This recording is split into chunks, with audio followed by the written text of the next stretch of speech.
So here we are in Lent, the fourth Sunday of Lent. I'm continuing with a Lenten sermon series on the 7 deadly sins and the penance, which is the healing remedy. So today, as the readings show very clearly, food is at the center of the readings for today. And so the sin of gluttony is going to be the focus.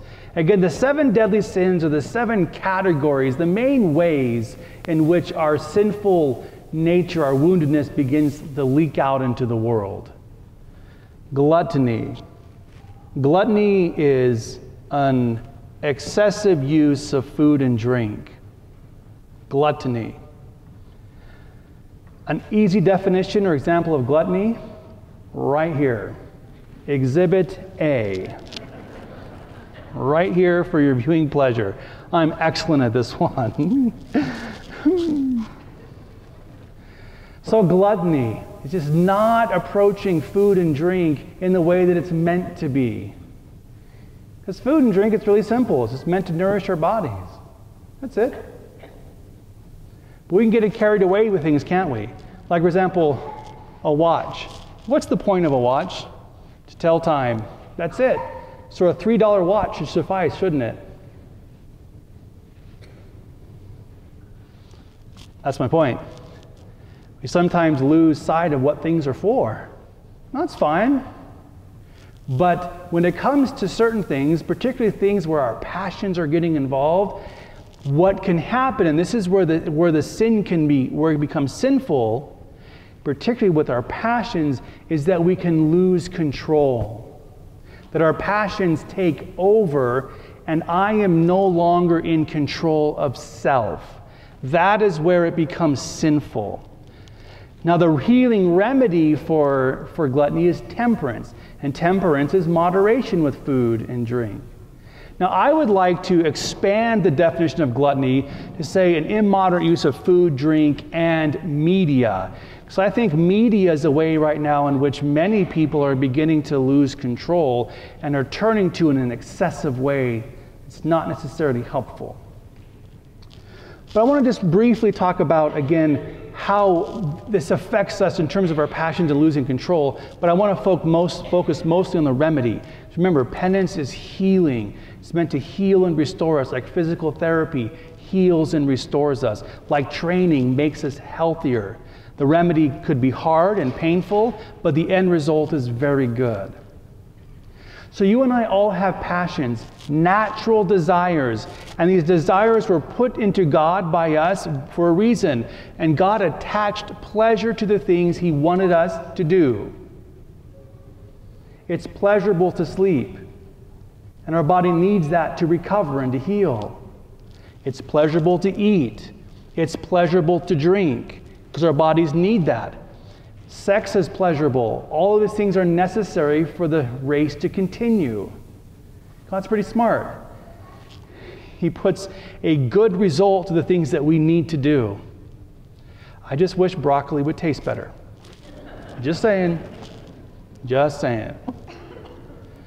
So we have natural passions, a natural desire for things that will well up inside of us. Now, the thing about our passions, though they are natural to us, they have to be controlled. Our passions don't have a brain. There's only one brain, and it's right here. My stomach doesn't have a brain. It's controlled by this brain, but these passions can begin to run wild and begin to take on a mind of their own, so to speak. Here's how it looks. I've given this example many times because it's true, but this is how we lose control. I can come home at night. It's the end of the evening. It's 9 o'clock. Have I had dinner? Yes, I've had dinner. Do I need any more food? No. Is my body hungry? No. But as I'm getting ready to do some final reading or some prayers, and it's been perhaps a stressful day, a busy day, a hard day, maybe something happened that was overly stressful, maybe a confrontation or something, some conflict happened, and as I'm processing that, I feel unsettled, and my passions go, I need some food. And my passions know exactly what's in the refrigerator. And 9 times out of 10, as you've heard me say before, there's tamales there.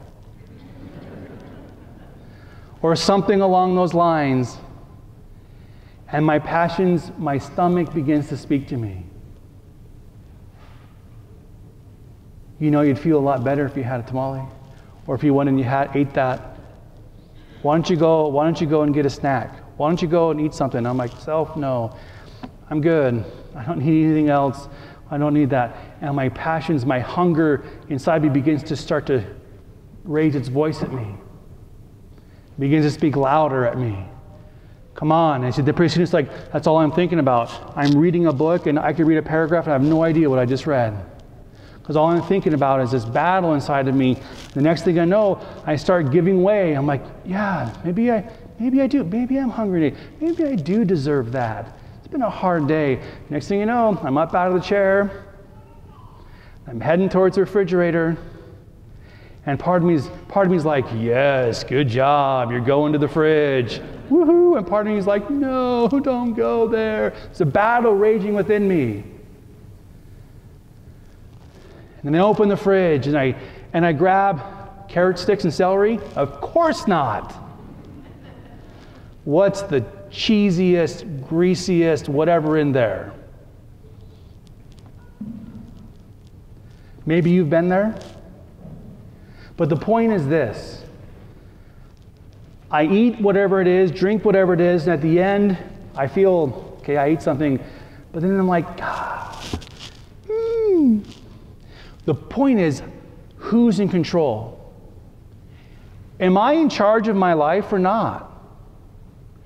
Do I have control of self? That's a great question for all of us to ask. Who's in charge of my life? Who's dictating my actions? Are my actions, are my behaviors guided by an intellect that's well-informed? Guided by my will? Are my passions, are they subject to my intellect and will? Or am I just doing whatever my passions tell me to do? Gluttony, the deadly sin, is when I know that what I'm doing is wrong, but I let my passions overweigh what I know is right. That's where it becomes sinful. And that's where I lose self-control. See, Jesus says, if you remain with me, you will know the truth, and the truth will set you free. In other words, my disciples are those who are guided by what is true, and good and beautiful. And when I let my passions take over, there's nothing wrong with food and drink in and of themselves. But in this moment, it's not appropriate. It's not needed. And that food's not serving its fundamental purpose to give me nutrients. That food is serving a purpose to soothe an ache, to comfort a discomfort. That's not what food is for. That's what God is for. As our responsorial psalm today, which is so beautifully prayed today, taste and see the goodness of the Lord. That the Lord is the one who satisfies me. Not on bread alone does man live, but on every word that comes forth from the mouth of God. The truth of God, the redeeming grace of God, that's what I hunger and thirst for. As St. Augustine said way back in the 400s, Lord, you have made us for yourself, and our hearts are restless until they rest in you. And I hunger and thirst for you, Lord, he would say. And in his confessions, in his autobiography, Augustine said, I had a hunger for you, but I didn't know it was for you. And so I tried to satisfy my hunger with all of these things, like the man in the prodigal son story today. He tried to fill this need with all kinds of things, and in the end, he was left more hungry than before. Because these things in the end don't satisfy. I will never have a wound or an internal need met with tacos. An internal wound or need is healed with honest conversations and reconciliation. Correcting an injustice with a justice. Mediating relationships. Having traumatic wounds healed and processed properly. with words and prayers and community, not with brownies or Jack Daniels or just another glass of Cabernet.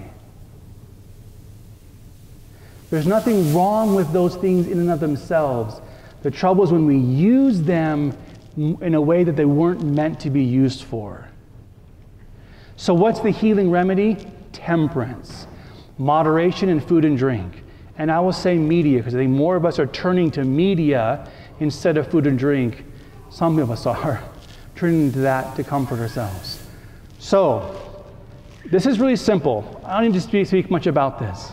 It's just literally about taking control of our lives again in an area where our passions speak really loudly.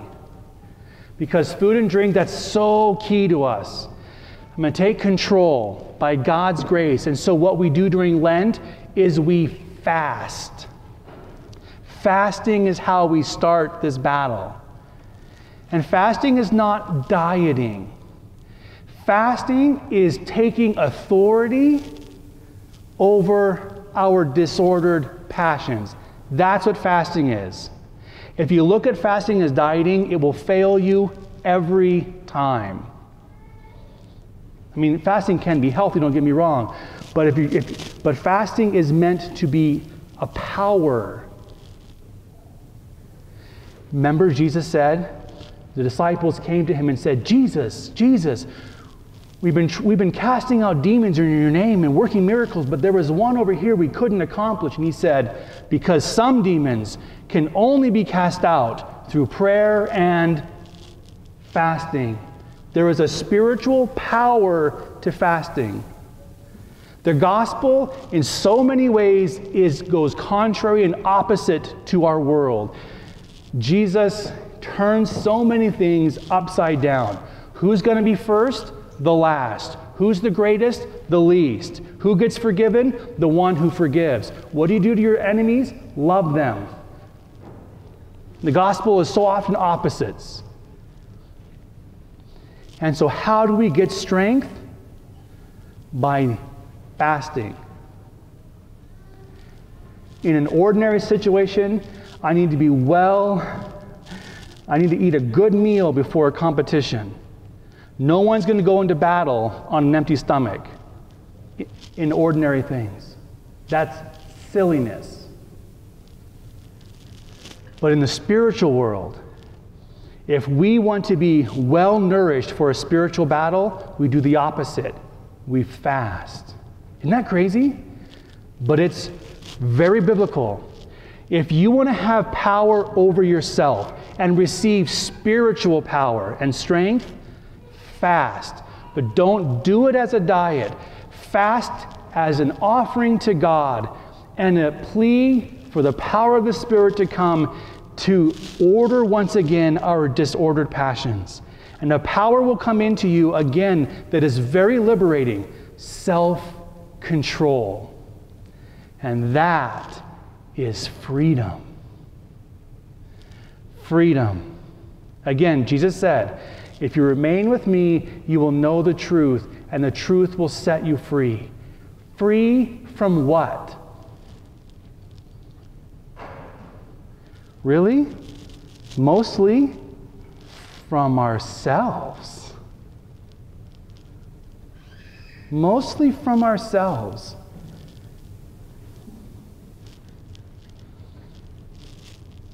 Yes, from sin and death. But sin enters us, and these deadly sins rage in us, and we just tear ourselves apart. And we don't just take ourselves, we tend to take the people closest to us along with us. Fasting, temperance, wages war against that. So now, the one who lives in self-control, as a disciple of the Lord, filled with the Spirit of God, fruit of the Spirit is self-control. Now this person becomes life-giving to those around, a light to the nations. powerful, a powerful witness to others.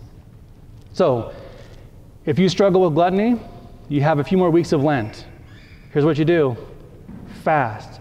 I say, pour on the fasting for these next couple of weeks. Go for it. Not as a diet, but as a spiritual exercise. And then, if you fast properly, the money you would have spent on that food or drink item, give that to charity. Give it away. That's double self-control. Give away that money to a charity of your choice, and let the self-control and freedom begin. God bless you.